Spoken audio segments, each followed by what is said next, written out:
A 9-year-old girl packed a bag at midnight and walked into a storm. She was never seen again. A 19-year-old called his parents from a ditch. 47 minutes later, his last words were heard live on the phone. The man who invented cinema boarded a train in 1890. His luggage arrived. He never did.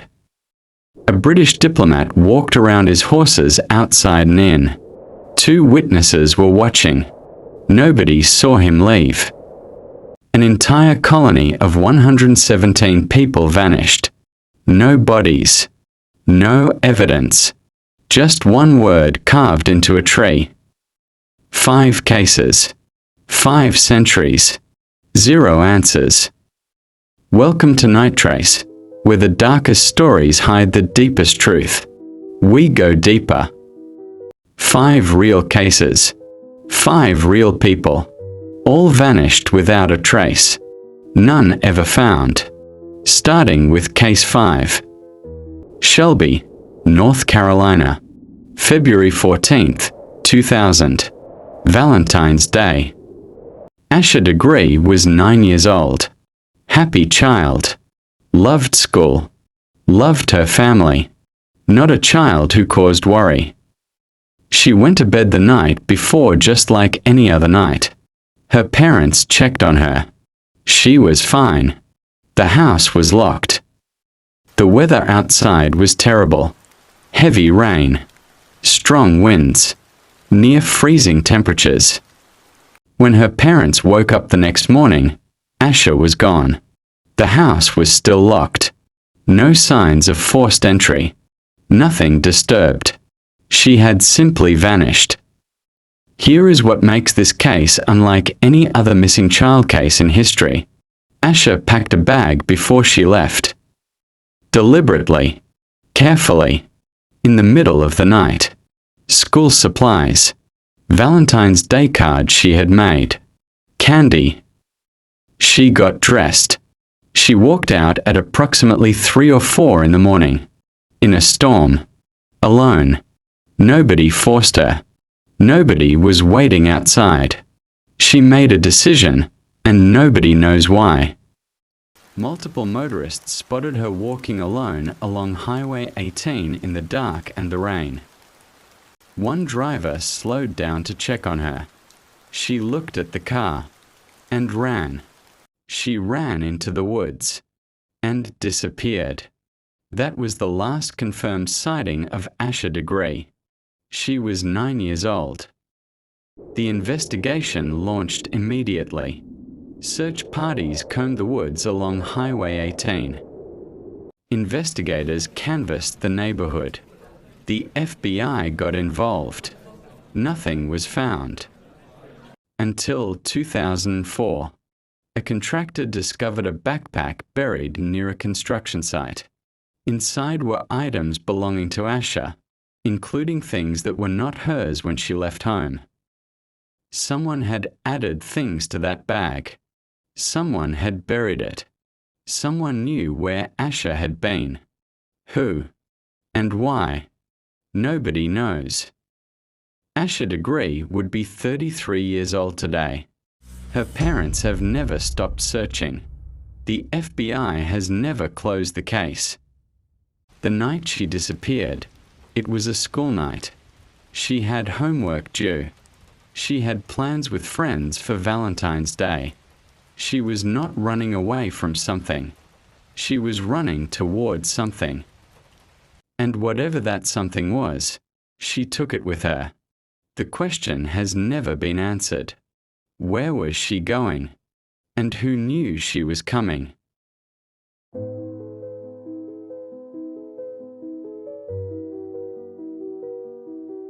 Case 4. Minnesota. 2008. A young man. A ditch.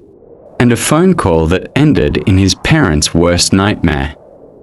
Brandon Swanson was 19 years old. He grew up in Marshall, Minnesota. Normal young man. Good with people. No reason to disappear. May 14th, 2008. Brandon had been out with friends in Canby, Minnesota. He was driving home. His car went into a ditch. He wasn't hurt. He called his parents. His father answered. Brandon described where he was, or where he thought he was. His parents got in their car and drove toward him. They stayed on the phone the entire time. For 47 minutes, Brandon described his surroundings. Fields, a creek, a light in the distance he was walking toward. His parents drove the route. They called his name. They could hear him, but they couldn't find him. And then, without warning, Brandon said 2 words. "Oh shit." And the line went dead. His parents called back immediately. No answer. They called again. And again. Nothing. Brandon's car was eventually found, but not where he said he was. He had been completely disoriented, walking in the wrong direction, into open farmland, toward something. Nobody knows what. Hundreds of volunteers searched. Professional teams. Helicopters. Dogs. For weeks. They found nothing. Not a footprint. Not a piece of clothing. Not a single trace. As if Brandon Swanson had simply stopped existing between one phone call and the next. His parents still live in the same house. They still hope. Because without a body, hope is the only thing they have left.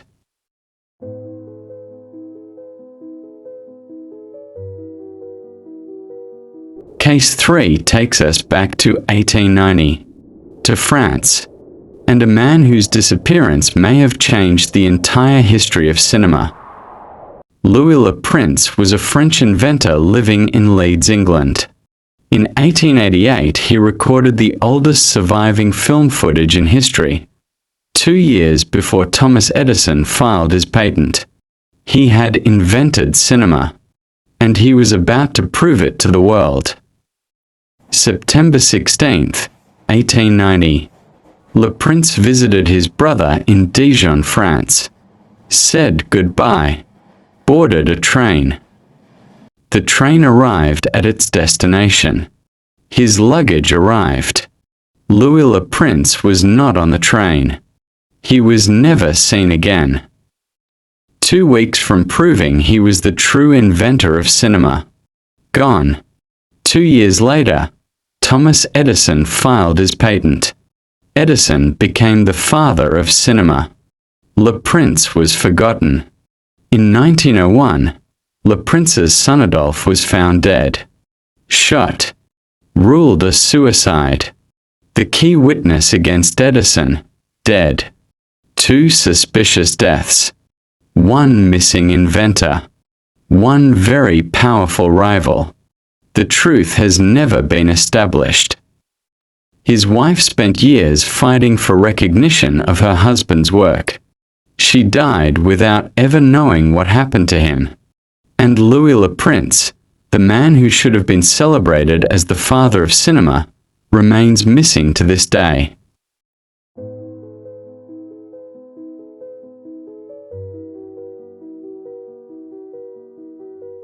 If you're not subscribed to NightTrace yet, Case 2 and Case 1 are the ones that will stay with you the longest. Hit subscribe and stay with me. Case 2. Germany, 1809. A British diplomat. 2 witnesses. And a disappearance that happened in plain sight. Benjamin Bathurst was 25 years old. A British diplomat on a sensitive mission for King George III. It was wartime. Napoleon controlled much of Europe. Travel was dangerous. But Bathurst completed his mission. He was on his way home. November 25, 1809. He stopped at an inn called the White Swan in Perleberg, Prussia. He had dinner. He rested. He examined the horses for the next leg of his journey. His secretary was standing in the doorway. His valet was at the back of the coach. Benjamin Bathurst walked around to the other side of the horses, and was never seen again. Both witnesses were watching. The inn was surrounded on 3 sides. The 4th side was a public street. Nobody saw anything. Nobody heard anything. Benjamin Bathurst simply ceased to exist between one side of a horse and the other. Napoleon Bonaparte was personally informed. The British government investigated. His wife traveled to Prussia to search for him. His coat was found nearby, with bullet holes. But no blood. No body. No explanation. Was he killed by Napoleon's forces? Robbed by bandits? Did he stage his own disappearance? Nobody knows. Over 200 years later, Benjamin Bathurst remains one of the most inexplicable vanishings in recorded history.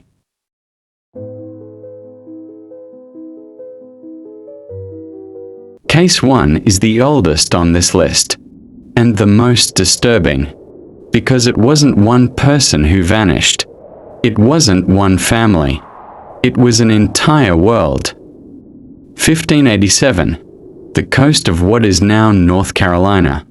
117 English men, women, and children arrived to establish the first permanent English settlement in the Americas.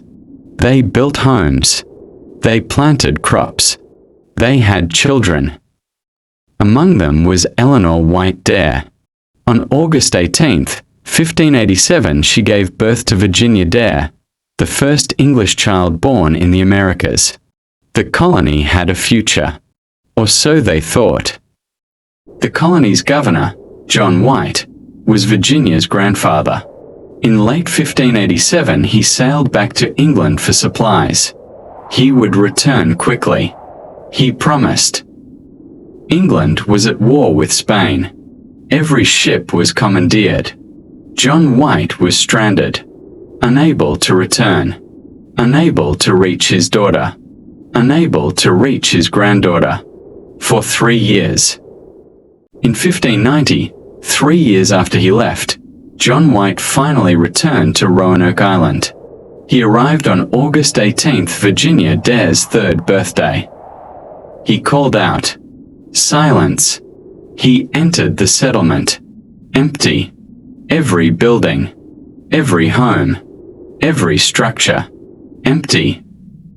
No people, no bodies, no graves, no signs of struggle, no evidence of attack, no blood, nothing, just silence. And one word, carved into a wooden post at the entrance of the settlement. Croatoan. And 2 letters carved into a nearby tree. C-R-O. That was all. 117 people. 1 word. 2 letters. And silence. Croatoan was the name of a nearby island and a local indigenous tribe. John White wanted to sail there immediately. A storm prevented him. He was forced to sail back to England. He never returned to the Americas. He never found his daughter Eleanor. He never found his granddaughter Virginia, the first English child born in the Americas. 3 years old when she vanished. Never found. In 2012, archaeologists found a hidden symbol on a 1585 map, a fort location 50 miles inland from Roanoke. Could 117 people have walked 50 miles into the wilderness?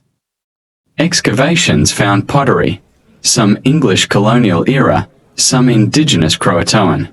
Could they have survived by integrating with the local tribe? Could some of them have living descendants today, without knowing it? Over 400 years of research, nobody has ever definitively explained what happened to the Roanoke colony. 117 people. 1 word. No answers. Ever. 5 cases. 5 centuries. 5 sets of questions that have never been answered. A 9-year-old who packed a bag and walked into a storm. A 19-year-old whose last words were heard by his own parents. An inventor who disappeared before he could claim his place in history. A diplomat who vanished between 2 witnesses in plain sight. And 117 people who built homes and had children, and then ceased to exist. No bodies, no evidence, no explanations, just silence, and the questions that never go away. Where did they go? What happened in those final moments? And why, after everything, do we still not know? If this stayed with you, share it with someone who needs to hear it. Subscribe to NightTrace, and I'll see you in the dark.